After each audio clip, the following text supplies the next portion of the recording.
Robin, please welcome Stephanie Hoppe.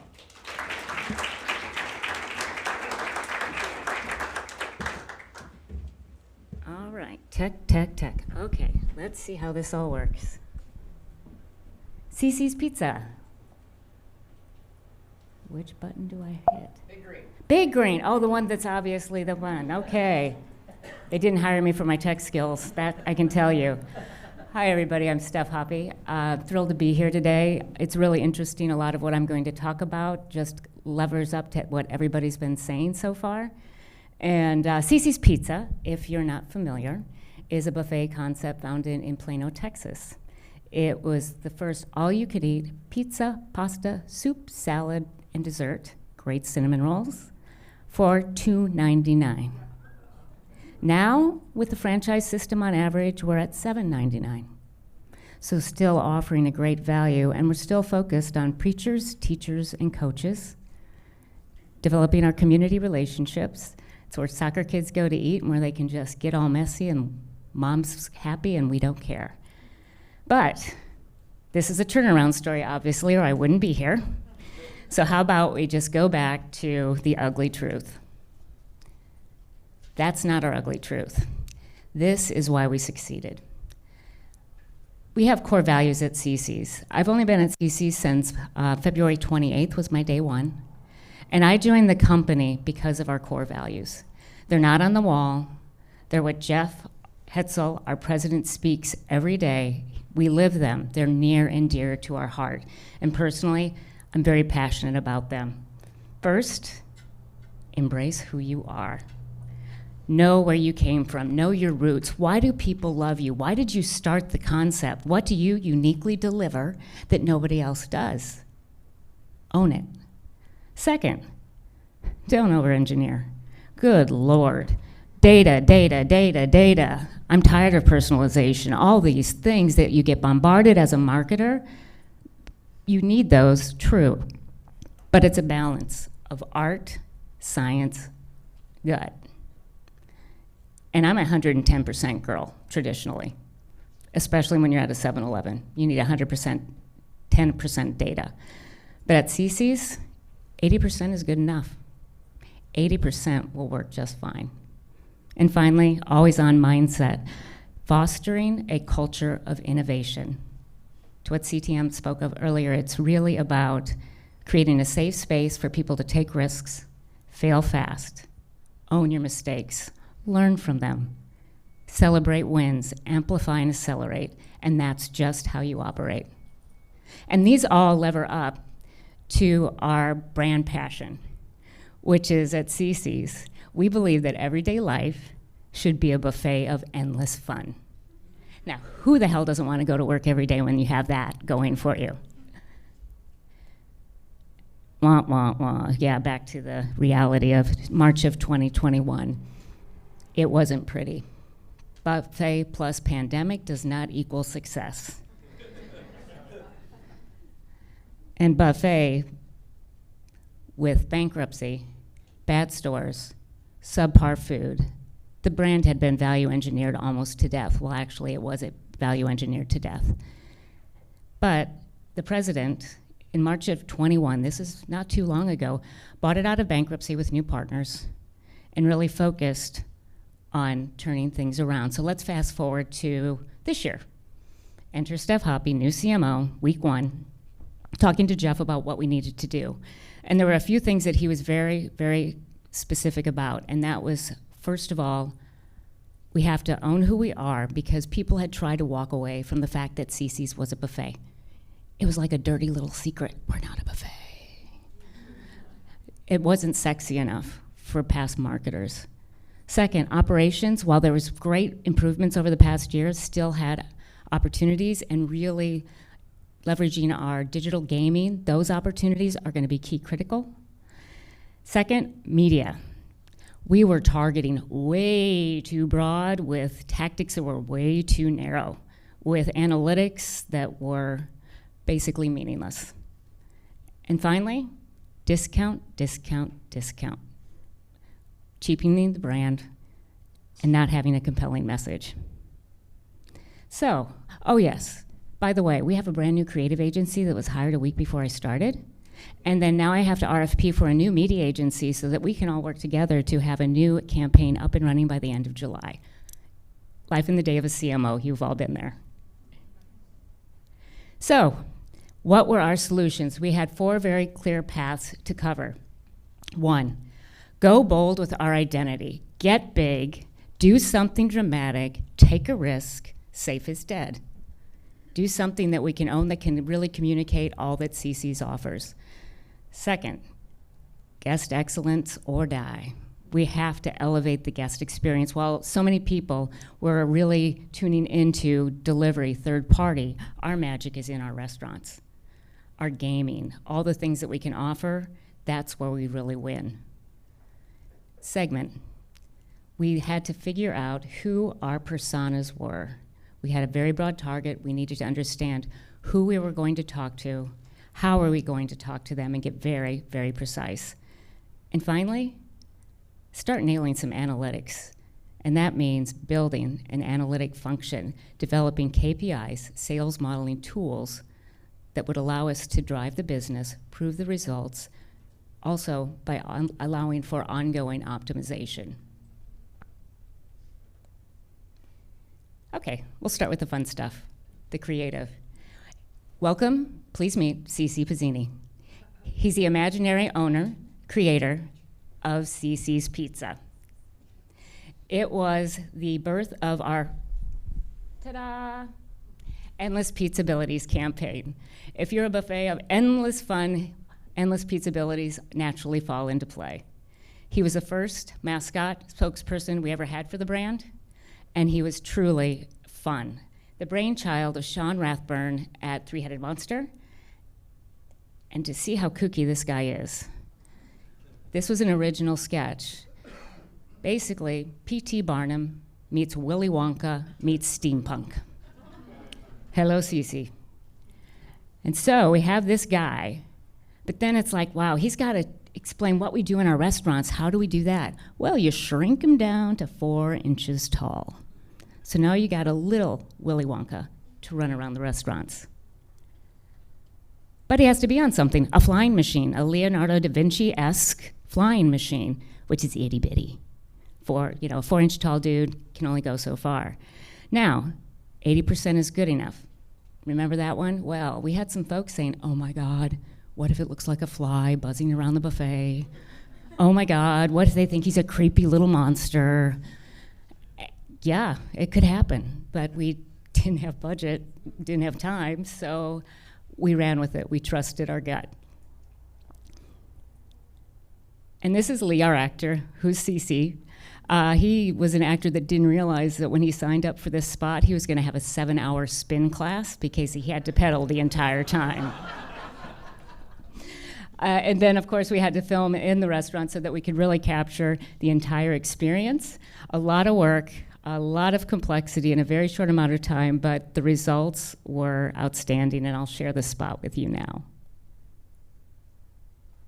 Welcome to CC. Step right this way to my incredible all-you-can-gobble buffet. A wondrous world of extraordinary creations like mac and cheese pizza and a cinnamon roll station.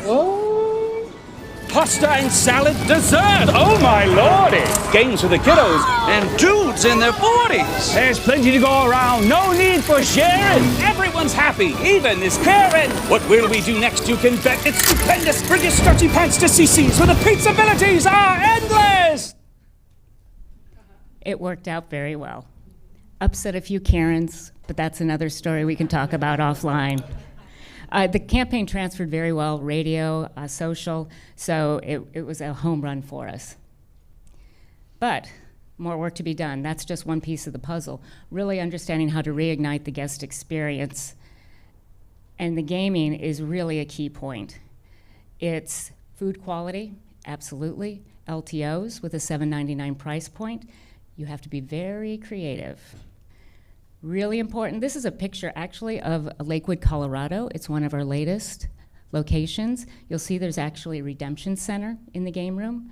So we're playing with self-redemption, full redemption centers, and expansion of game rooms. Because again, we're finding that people really love to spend time in a Cicis and have a lot of fun. And then, of course, look and feel. New brand look, new brand feel, to really get it much more contemporary, welcoming, open, and fun. Because this one, we want to make sure she comes back. Happiest little picture.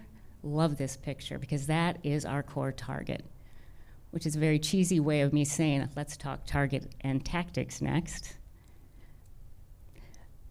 But really, when I started, I kid you not, we literally were targeting adults 18 plus who liked pizza. We were measuring impressions and buying only social. So there was a lot of upside and a lot of opportunity. So first of all, KSM, our agency, did some really great work to zone in on who our core target was, and that's multitasking moms. They're busy, they don't have time. Value is important. Allowing kids to just run amok is a gift, and we love to offer that gift. While we had our primary target, equally important, we have some other folks, dinner duty dads, shift workers. When you have a fresh hot buffet at $7.99 from 11 to 11, it's a great value, convenience and value for our shift workers. And then, of course, college students, $7.99, all-you-can-eat buffet. You know, it kind of fits. Then we looked at tactics. There was a lot of pressure for this campaign. This was the campaign to turn the brand around.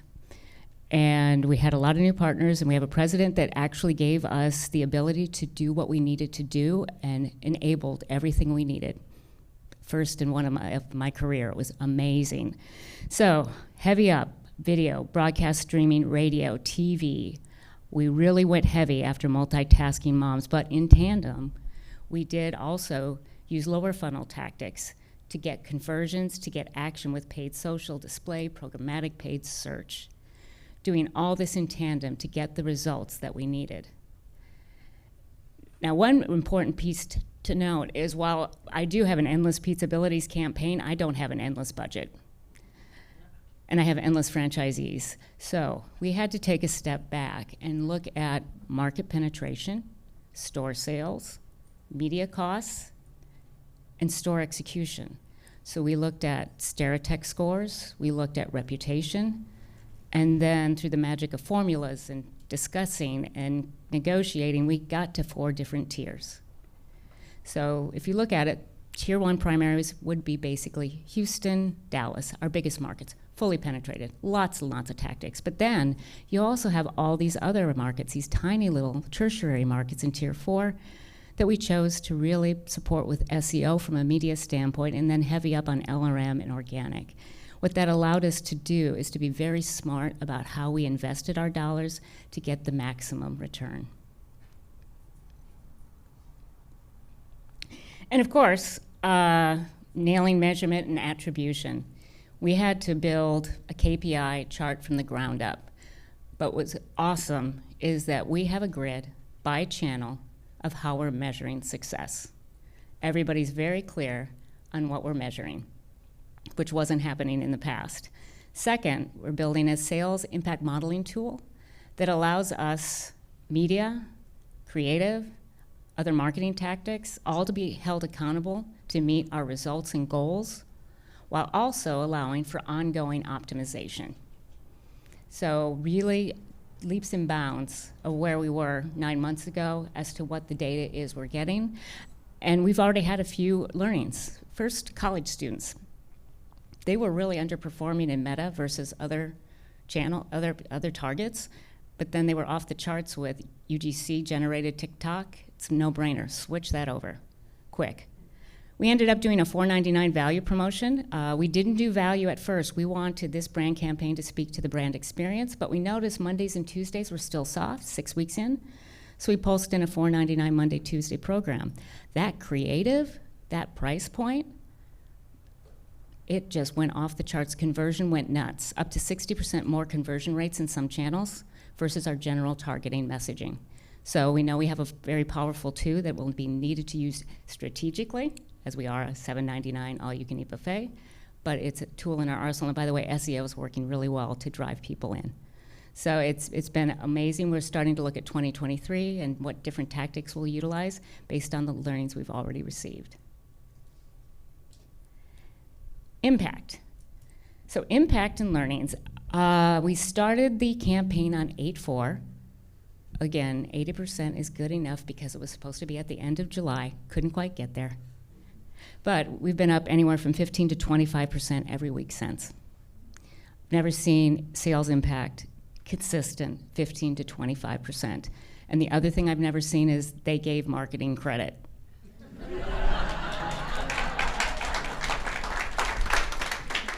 It speaks to the culture of the president who really values marketing. And when you have a partner like that, it's amazing. I think what's pivotal, though, is we stuck true to our core values. Embrace who you are. We are a buffet. Go loud, go proud. Don't over-engineer. But then I think the biggest piece is this culture of innovation. Having that partnership. They say there's no silver bullet. I would disagree. I say the silver bullet is building these partnerships, being transparent, because when all partners are equally invested in each other's success, that's where the magic happens. It was ugly at times. I'm not going to sugarcoat it. We were a hot mess at times. But it was in such a spirit of collaboration that it worked, and we saw results. And I would not be here if I hadn't had that type of relationship with Three-Headed Monster and KSM. So those are the key learnings and where I am today as we stand. And, you know, I have no idea what we will think of next. Steph, thank you so much. On for a few questions. A few questions of Steph. Oh. So it can be hugely challenging to get like a multi-tiered, I mean, you affected, oh, I'm sorry, Brandon with Ground Truth. It can be really hard to get like a campaign that touches so many things, that has so many outlets that frankly you probably spent more money they've ever spent before. Like you said, it was collaborating with your president. How did you get franchisees on board? How did you get the system to align to a broad and significant investment in marketing? We brought them along. Now, Cicis is a little bit different. I have no franchisee co-ops. We basically are able to spend the money as we like. We do have a franchise advisory council and a marketing advisory council. So they were brought in from day one. Here's the idea. Here's the creative. We took them along every step of the way, and that made all the difference. This concept used to be a big TV concept, and they ran away from it. So TV wasn't a hard sell into this brand because those were the days when they were, quote, really successful. So bringing back that TV tactic really energized the franchisees. Hey, Stephanie, quick question. Christopher with Domino's. I'm going to continue on that question with your franchisee relationship. How did you get them on board with the segmentation approach as far as your investment against those franchisees and tiering them? Is there a single kind of investment that they all play into marketing? And then how did you go through that process to diversify how you were spending? The franchisees all put a marketing fund into on an annual basis. So that is something that they all do. Now, the tiering process was not as easy as you would think when you get to the franchisee. However, they understood what needed to happen for the brand. And yes, we had some people squawk, but we also didn't put this slide up at a franchisee conference. So we were very soft in our approach on the tiering, to be perfectly transparent here. And we had a few franchisees that asked, and we ended up moving some franchisees up into different tiers, and we would work with them that way. So we were very clear in our brand, but we weren't necessarily specific. We did not commit that you're in this tier, unless they came to us, and then we were fully transparent. Stephanie, wonderful. Thank you so much. Thank you. Appreciate it.